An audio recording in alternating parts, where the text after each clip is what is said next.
My father built a $72 million empire with his bare hands. Started with nothing but a rusted pickup truck and a dream of feeding the farmers who fed America. By the time he died, Richard A. Whitmore owned a Victorian mansion that had been in our family for 4 generations. He owned 260 acres of the most beautiful ranch land in Kansas. He held 51% controlling interest in Whitmore Agricultural Supply, a company that served farmers across 3 states, Warren 350 employees, 52 locations, a legacy that took him 42 years to build. And when they read his will, he left me nothing. Not a single dollar, not a photograph from our fishing trips, not his old pocket watch that I used to play with as a kid, not even a letter explaining why. My sister, Victoria Whitmore Grant, inherited everything. The mansion, the ranch, the company, the bank accounts. Every piece of our family history went to her, and I was erased like I never existed. I sat in that lawyer's office with my wife, Rachel Carter, squeezing my hand, and I watched my entire identity disappear with every word Stephen Mallory read from that document. I kept waiting for him to say my name. I kept waiting for the part where my father acknowledged that I was his son too, but that part never came. After the reading, I caught up with Victoria in the parking lot.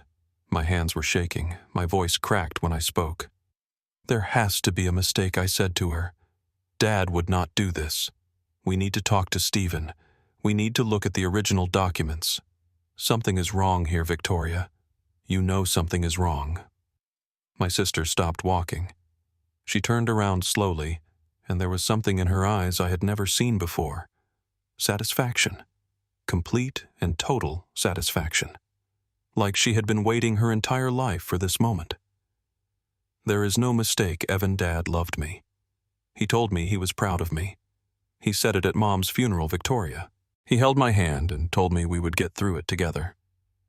She smiled. Not a kind smile, not a sympathetic smile. The smile of someone who had finally won a game I never knew we were playing.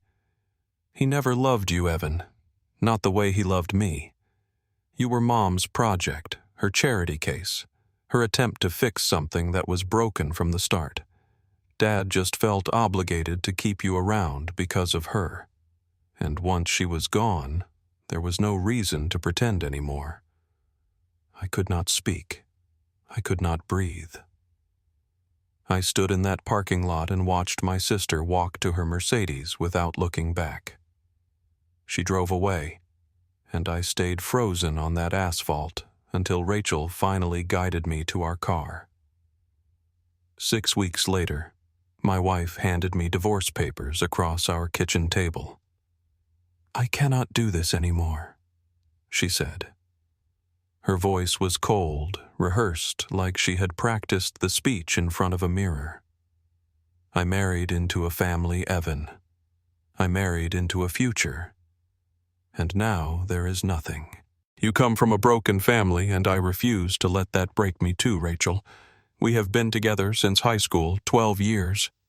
You are going to throw that away because of money. It is not about money. It is about who you are. You are the son your father did not want. You are the brother your sister despises. I cannot build a life with someone who has nothing and no one." The divorce was finalized in 5 months. She took the house. She took our savings. She took our dog. And I moved into a 1-bedroom apartment above Miller's hardware store, staring at water stains on the ceiling, and wondering what I did wrong.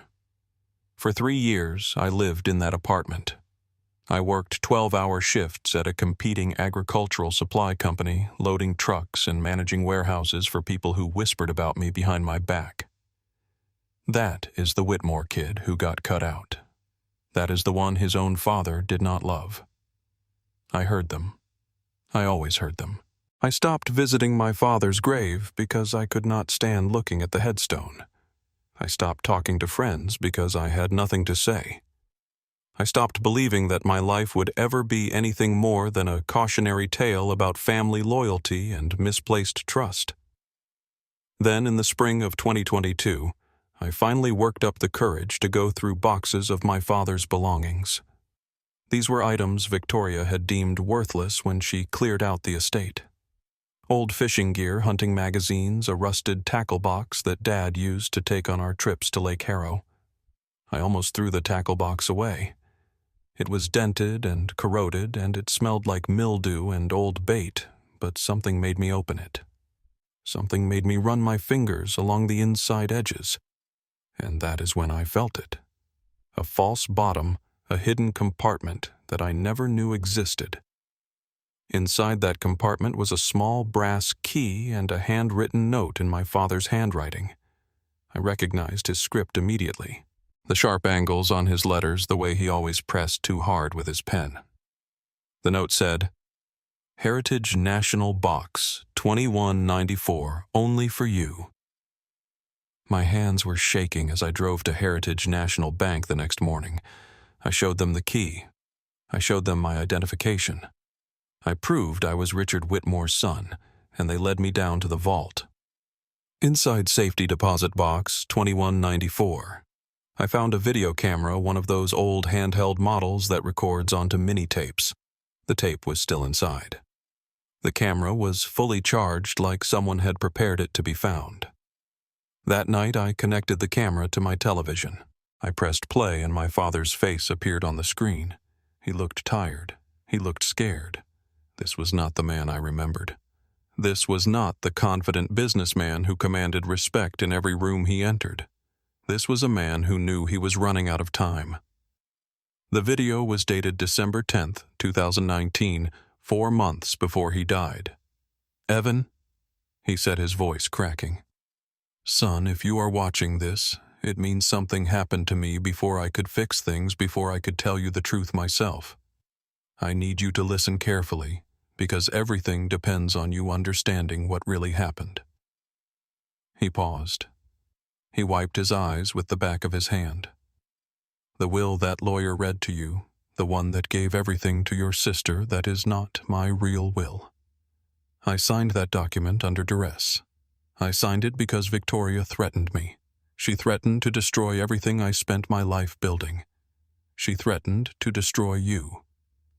I paused the video. My heart was pounding so hard I could feel it in my throat. "In 2018, your sister discovered something about my past. A mistake I made decades ago when the company was just starting out, when I was desperate and scared and willing to do things I am not proud of. She found proof, and she told me that if I did not change my will to make her the sole beneficiary, she would expose everything. She would go to the board. She would go to the newspapers. She would make sure our family name became synonymous with fraud and disgrace." My father leaned closer to the camera. "But that is not the worst part, Evan. She told me that if I warned you, if I tried to protect you in any way, she would make sure you took the fall for everything. She said she had enough influence on the board to frame you for financial crimes you never committed. She said she would destroy your life completely. And I believed her. I believed her because I know what your sister is capable of." He took a deep breath. "So I created a second will. My real will. The one that reflects what I actually want. I hid it somewhere Victoria would never think to look along with evidence of everything she did. Recordings of her threats. Messages that prove she coerced me. Everything you need to take back what is yours." My father's eyes filled with tears. "The real will and all the proof are hidden at Samuel's old cabin. Your uncle knows more than he has ever told you. He knows the truth about our family. Find him. Tell him I am sorry for the years we lost. Tell him I understand now why he walked away." He paused again, gathering himself. "And Evan, I need you to know something. Something I should have told you every single day of your life. You were never second best. You were never your mother's project or my obligation. You were the son I was proudest of. The son who worked his way up from the warehouse floor. The son who never asked for handouts or shortcuts. I watched you become a man of integrity, and I never knew how to tell you how much that meant to me." He was crying now. My father, who I never saw cry except at my mother's funeral, was crying on a video he recorded alone in his office. "I love you, son. I always loved you, and I am so sorry I let fear stop me from protecting you the way a father should. Find the truth. Take back our family's legacy, and please forgive me." The video ended. I sat in my dark apartment, staring at the blank screen, tears streaming down my face. My name is Evan A. Whitmore. I am 33 years old, and everything I believed about my father, my family, and my own worth was a lie carefully constructed by my sister to steal what should have been mine. This is the story of how I lost everything, and how a rusted key in an old tackle box led me to a truth that changed my life forever. To understand what my sister took from me, you need to understand where I come from. You need to understand the Whitmore name and what it meant in our corner of Kansas. My father, Richard A. Whitmore, grew up dirt poor on a failing farm outside of Hastings. His parents lost everything in the agricultural crisis of the 1960s. He watched his mother cry at the kitchen table because she could not afford to feed her children. He watched his father age 20 years in a single season when the bank took their land. By the time he was 18, Richard A. Whitmore swore he would never let another farmer feel that kind of despair if he could help it. He started with a single feed store in 1978, a small building on Route 56 with a hand-painted sign and inventory he bought on credit. He worked 16-hour days. He learned every farmer's name in a 60-mile radius. He extended credit when the banks would not.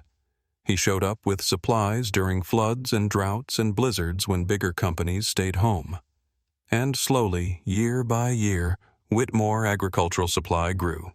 By the time I was born in 1990, my father owned 12 locations across Kansas. By the time I graduated high school, he owned 52 locations across 3 states. 1,350 employees depended on him for their livelihoods. Thousands of farmers depended on his company for their survival. We lived on a 260-acre ranch outside Topeka. The property had been in the Whitmore family since 1892, passed down through 4 generations. The main house was a Victorian mansion that my great-great-grandfather built with lumber he milled himself. It had 14 rooms, a wraparound porch, and a view of rolling pastures that stretched to the horizon. I grew up thinking everyone lived this way. I did not understand how lucky I was until much later. My sister Victoria was 6 years older than me. From my earliest memories, she was the star of our family. She spoke early, she read early. She won every academic award her schools offered. My father talked about her future like it was already written in stone. Victoria would go to business school. Victoria would learn the company. Victoria would carry the Whitmore name into the next generation. I was different, quieter, more comfortable in the warehouse than the boardroom. While Victoria studied finance and strategy, I spent my summers loading trucks with the crew. I learned how to drive a forklift before I learned how to drive a car. I knew every product we sold, every supplier we worked with, every route our trucks traveled. The warehouse workers treated me like one of their own. They taught me the business from the ground up, and I loved every minute of it. My father noticed. I know he did. Sometimes I would catch him watching me work, a small smile on his face, but he never said anything. He never told me he was proud. That was not his way. Richard A. Whitmore showed love through actions, not words. He showed up at my baseball games, but never cheered. He paid for my education, but never discussed my grades. He gave me opportunities, but never explained why. I spent my whole life trying to read a language he never taught me. My mother, Elaine, was the bridge between us. She understood my father's silence and translated it for me. She would find me after a long day of work and say things like, "Your father told the board today that you have the best work ethic he has ever seen." Or, "Dad asked me to give you this." And she would hand me a new pair of work gloves or a book about agricultural history. She was the one who made me feel seen. When I was 19, my mother was diagnosed with pancreatic cancer. She fought for 8 months. She lost. The funeral was held on a gray October morning with wind cutting across the cemetery like a blade. 550 people came to pay their respects. My father stood at the grave with his hand on my shoulder, the only physical affection he had shown me in years. He leaned close and whispered, "We will get through this together, son. I promise." But we did not get through it together. After Mom died, something in my father closed off completely. He threw himself into work with a ferocity that scared everyone around him. He stopped coming home for dinner. He stopped asking about my life. He stopped being present in any way that mattered. Victoria filled the vacuum. She appointed herself the keeper of our family's future. She advised my father on business decisions. She hosted holiday dinners at the mansion. She controlled access to him like a gatekeeper protecting a king. And slowly, without me realizing it, she pushed me further and further to the margins. I married Rachel when I was 24 because I thought she understood me. We had been together since sophomore year of high school. She knew my family's complications. She knew I was not the favored child. She said it did not matter. She said she loved me for who I was, not what I might inherit. I believed her. That was my mistake. The call came on a Tuesday morning in March 2020. I was at work reviewing inventory reports in my small office at Whitmore Agricultural Supply. My phone rang, and I saw Victoria's name on the screen. She never called me. We communicated through brief texts and awkward conversations at family gatherings. A phone call meant something was wrong. "Evan, you need to come to the office. Dad's office right now." "What happened? Is he okay? Just come." She hung up before I could ask anything else. I drove across town with my stomach twisted into knots. I told myself it was probably nothing. A business emergency, a difficult client, something that required the whole family to present a united front. When I arrived at the headquarters building, I saw the ambulance first, then the police cars, then my sister standing on the front steps with her arms crossed and her face completely blank. "He is gone," she said before I could reach her. "Heart attack, they said it was massive. He was dead before he hit the floor." I pushed past her and ran inside. I needed to see him. I needed to believe this was some kind of mistake. But when I reached his office, they were already loading his body onto a stretcher. A white sheet covered his face. His hand hung off the side, still wearing the wedding ring he never removed after my mother died. I collapsed against the wall and slid to the floor. Employees gathered in the hallway crying and holding each other. My father had been larger than life. He seemed immortal. The idea that his heart simply stopped, that all that strength and determination could end in a single moment, was impossible to process. Victoria handled everything. She called the funeral home. She notified the board of directors. She drafted the press release announcing his death. I sat in my childhood bedroom at the mansion, staring at the ceiling, unable to function. Rachel stayed with me those first few days, but even then I could feel her distance. She was already calculating what this death meant for our future. The funeral was the largest Topeka had seen in decades. Over 550 people packed the church. Politicians, business leaders, farmers who drove hours to pay their respects. I delivered the eulogy because Victoria insisted it would look strange if I did not. I stood at that podium with my hands trembling and talked about a man I loved but never fully understood. A man who built an empire but could not say 3 simple words to his son. 3 weeks later, we gathered at Stephen Mallory's office for the reading of the will. The conference room smelled like old leather and polished wood.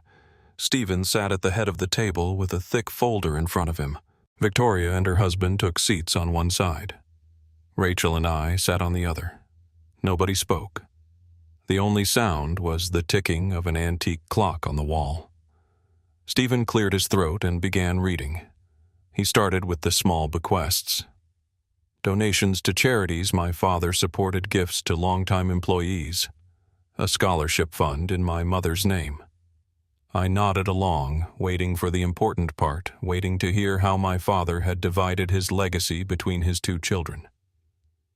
The primary residence located at 5821 Prairie Ridge Road, including all structures and contents, shall pass to Victoria Elaine Whitmore Grant.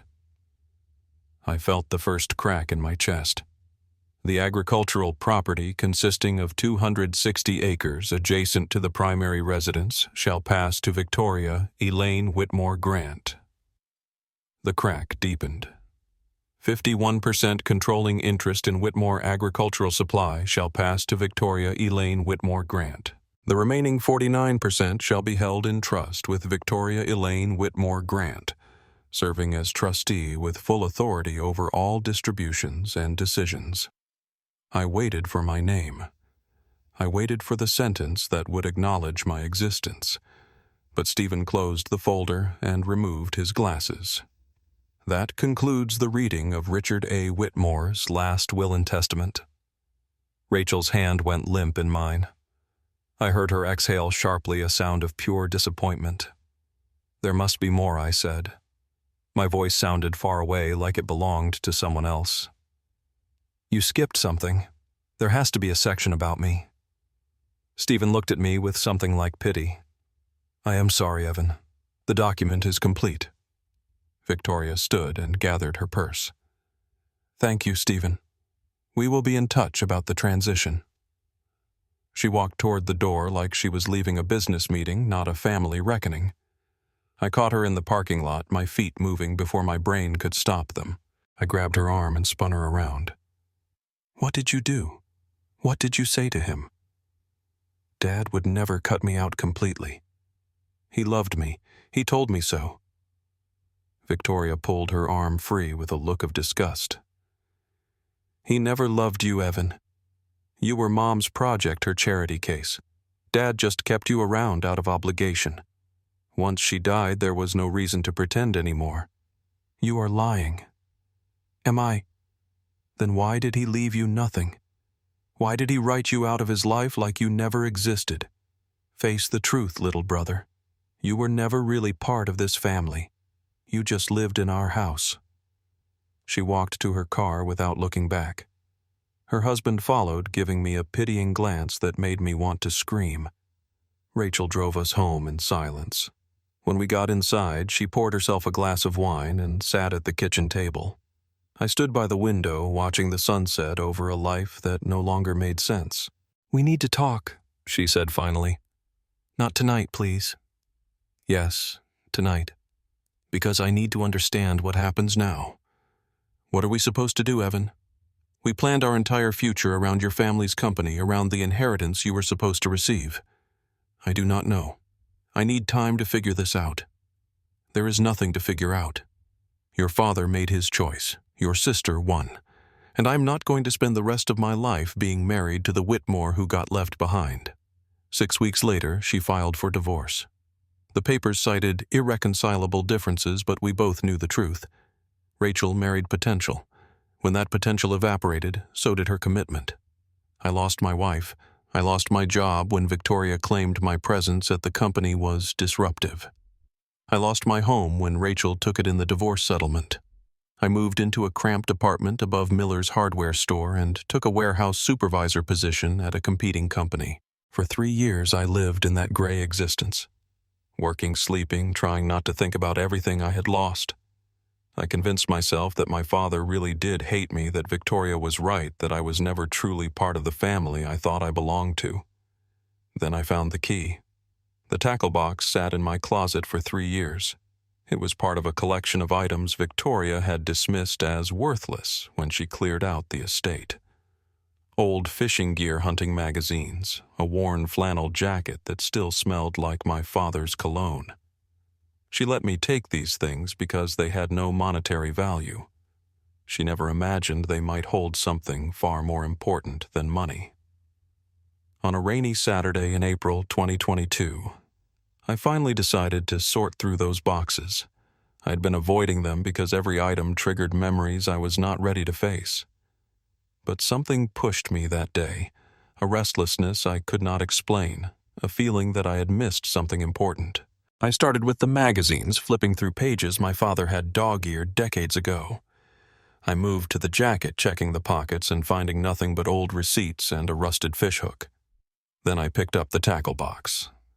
It was a green metal container, dented and corroded from years of use. My father bought it before I was born, and he took it on every fishing trip we ever shared. I remembered sitting beside him at Lake Harrow, watching him open this box and carefully select the perfect lure. Those were some of the only times he seemed fully present with me. Quiet moments on the water where words were unnecessary. I opened the box expecting to find old lures and tangled fishing line.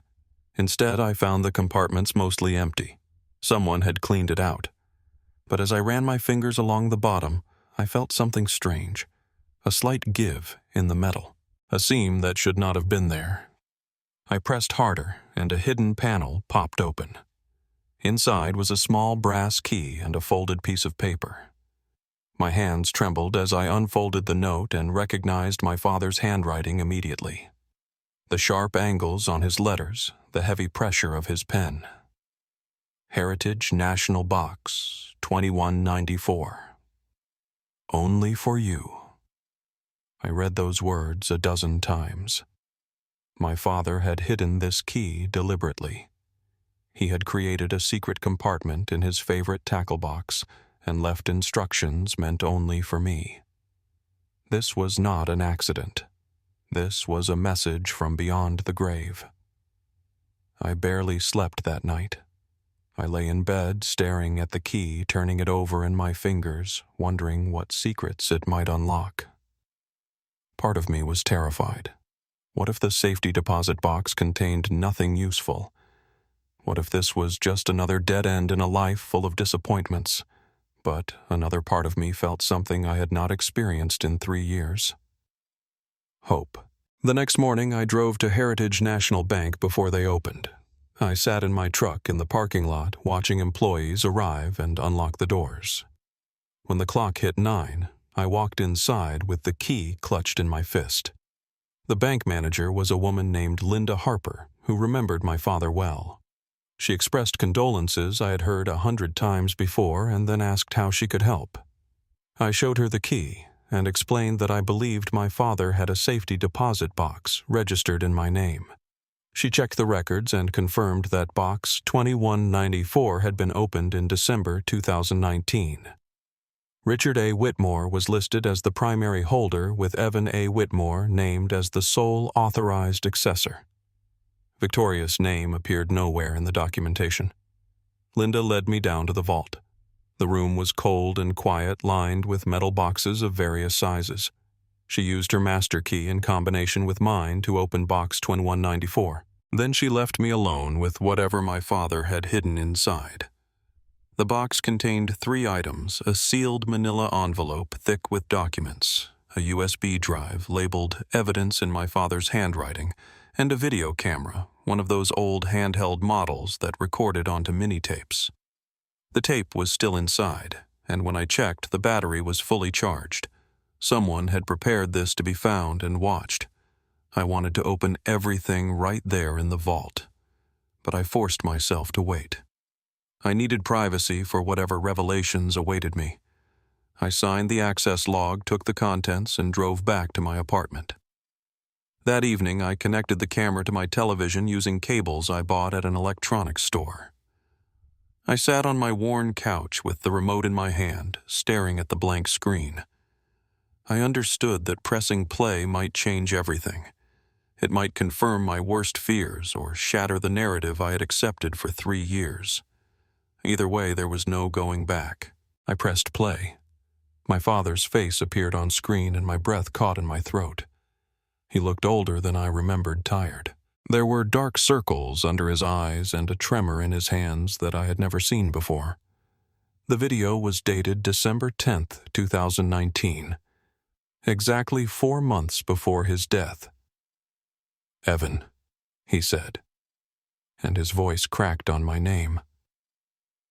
"Son, if you are watching this, it means something happened to me before I could fix things, before I could tell you the truth myself." He paused and wiped his eyes.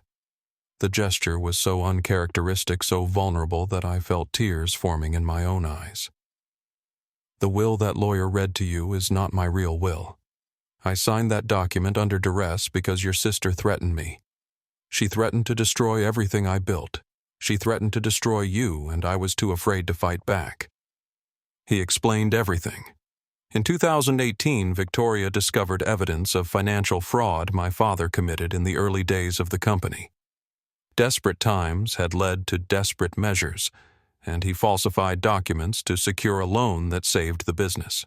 The statute of limitations had long passed, but the reputational damage would be catastrophic if the truth came out. Victoria weaponized this information. She demanded he change his will to make her the sole beneficiary. If he refused or tried to warn me, she would expose his past and frame me for financial crimes I never committed. I created a second will, my father continued. My real will, the one that reflects what I actually want. I hid it along with evidence of Victoria's threats. Everything is at Samuel's cabin. Your uncle knows the truth. Find him, Evan. Tell him I am sorry. His final words hit me like a physical blow. You were never second best.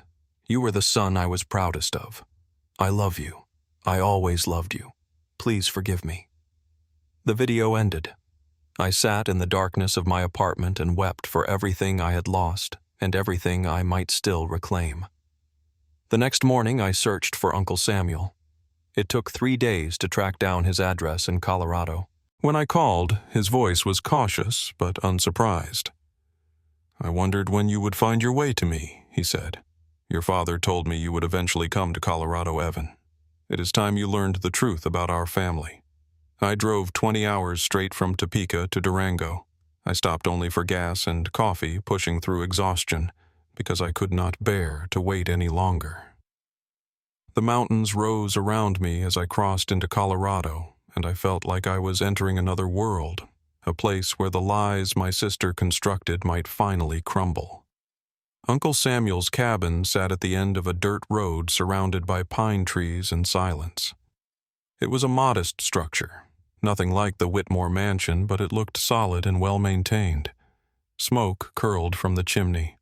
A black pickup truck sat in the driveway, and on the front porch a man I had not seen in over a decade stood waiting. Samuel Whitmore was 76 years old, but he still carried himself with the same sturdy presence I remembered from childhood.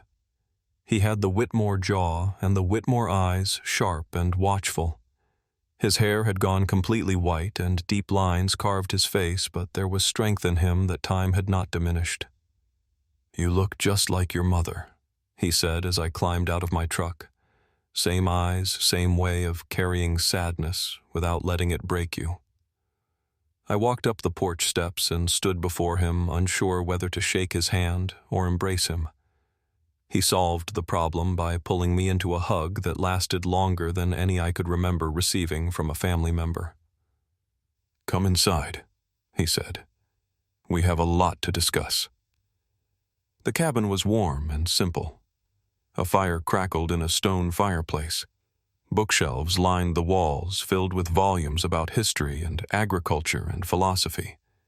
Photographs hung in simple frames, including several of my father as a young man. I had never seen these pictures before. Samuel made coffee and sat across from me at a wooden table he said he built himself. He studied my face for a long moment before speaking. Your father called me the week before he died. First time we spoke in almost 15 years. He told me everything. The fraud from the old days, Victoria's threats, the fake will. He wanted to make things right, but he ran out of time. Why did you two stop talking? I never understood what happened between you. Samuel sighed and wrapped his hands around his coffee mug. Your sister happened. Back in 2006, she came to visit me here. She was 22, fresh out of college, and already scheming for control of the company. She told me things about your father, lies mostly mixed with just enough truth to be believable. She said he was planning to cut me out of the family completely, that he resented me for leaving the business. And you believed her. I was angry and proud, and I wanted to believe the worst. Your father and I had disagreements about the direction of the company. Real disagreements. Victoria exploited those cracks and turned them into canyons. By the time I realized what she had done, too many years had passed. I did not know how to reach out, and your father, stubborn as he was, would not make the first move either. She separated you deliberately. She has been manipulating this family for decades. Samuel nodded. Your sister is smart, dangerously smart. She plays long games and never leaves fingerprints. But your father outsmarted her in the end. He just needed someone to finish what he started. He stood and gestured for me to follow. We walked out the back door and across a clearing to an old root cellar built into a hillside. The wooden door was weathered but solid, secured with a heavy padlock. Your father drove up here in October 2019, Samuel said as he produced a key and opened the lock. He stayed for 3 days. We talked about everything, the past, the mistakes, the regrets, and he asked me to guard something until you were ready to claim it. Inside the cellar, past shelves of preserved food and old tools, sat a fireproof safe. Samuel opened it and stepped back, letting me see what my father had hidden. The safe contained a thick legal document bound with a blue cover. My father's true will. I opened it and scanned the pages, my heart pounding as I read the provisions. The estate was to be divided equally between Victoria and me, the mansion, the ranch, the company shares, everything split down the middle. But there was more. A clause stated that any attempt by either sibling to manipulate, coerce, or defraud the other would result in immediate forfeiture of their entire inheritance. Beside the will sat a folder labeled Evidence. Inside were printed text messages between my father and Victoria.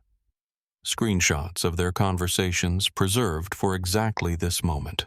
The messages were damning.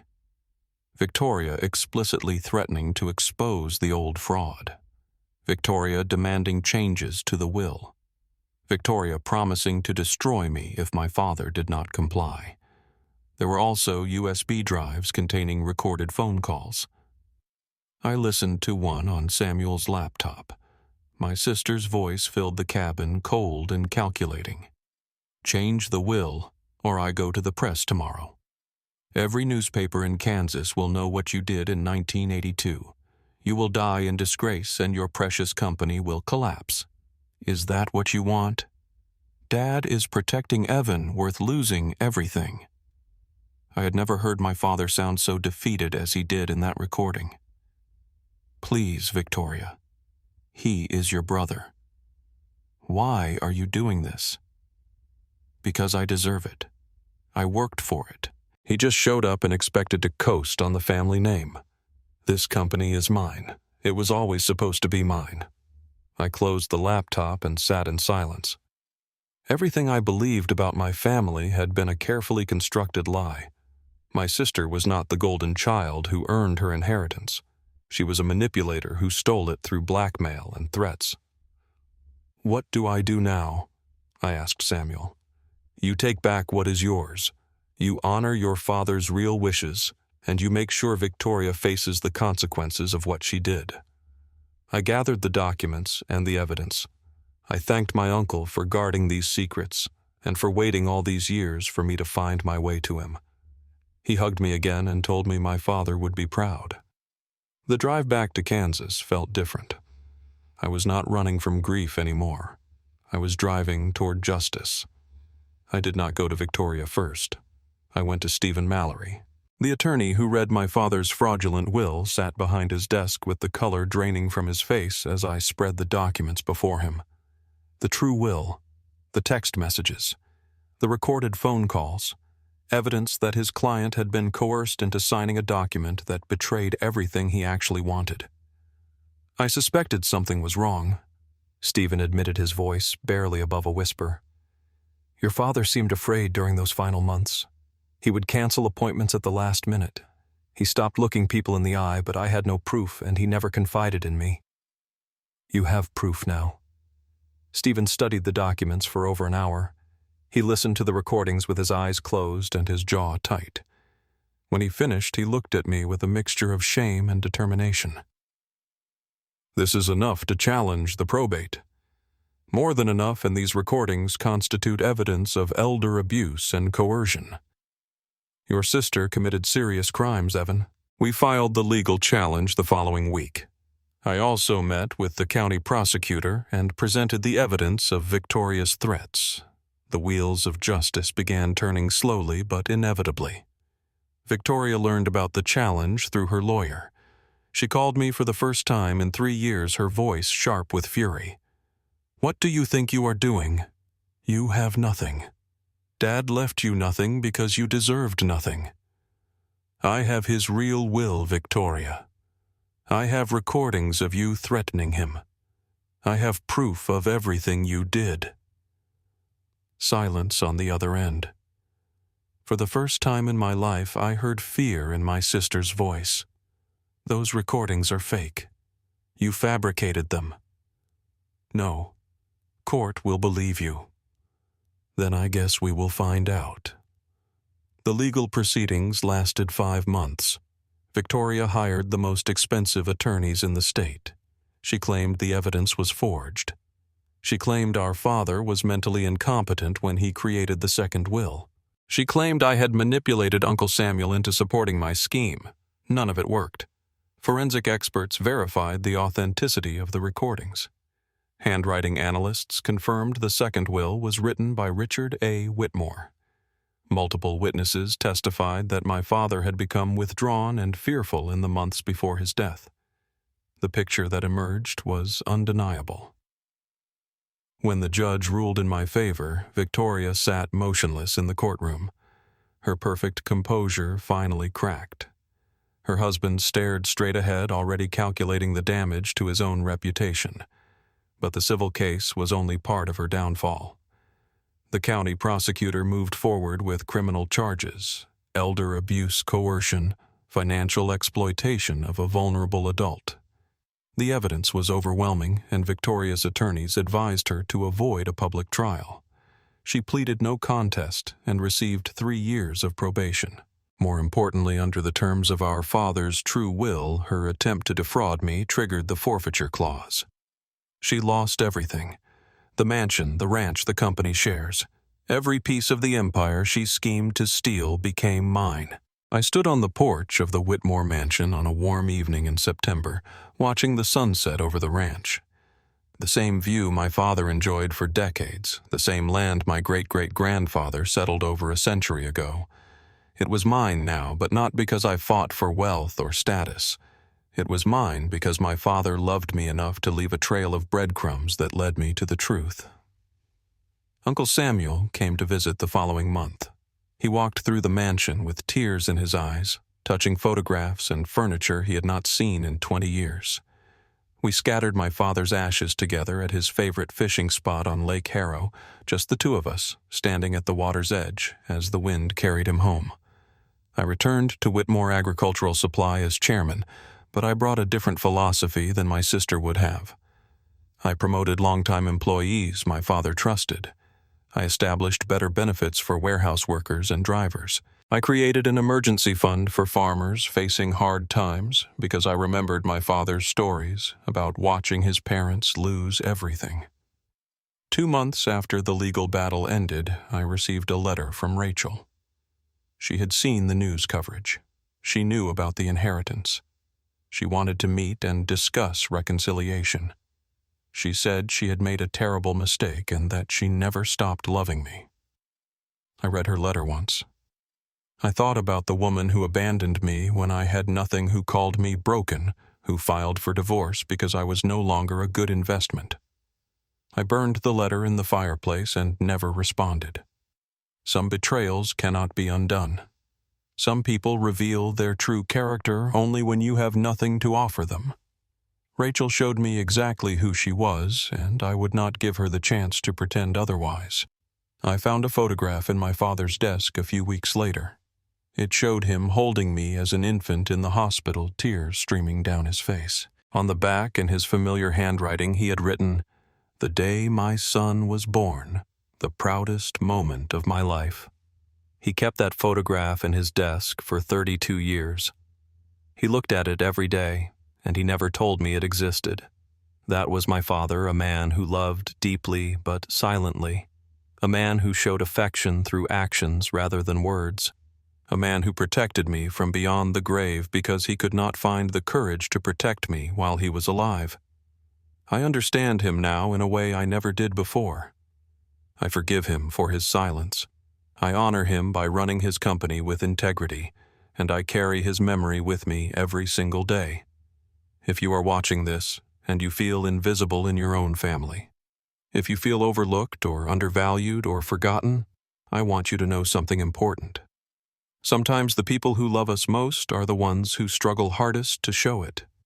Sometimes the truth takes years to uncover, but it is always worth searching for. My name is Evan Whitmore. My father left me everything that mattered. It just took me a while to find it. If this story moved you, if it made you think about your own family or your own struggles, I hope you will share it with someone who needs to hear it. Drop a comment below and tell me your thoughts. I read every single one. And if you have not already, hit that subscribe button and turn on notifications so you never miss another story. Your support means the world to me, and it helps us keep bringing these stories to life. Thank you for watching, thank you for listening, and remember, the truth is always worth fighting.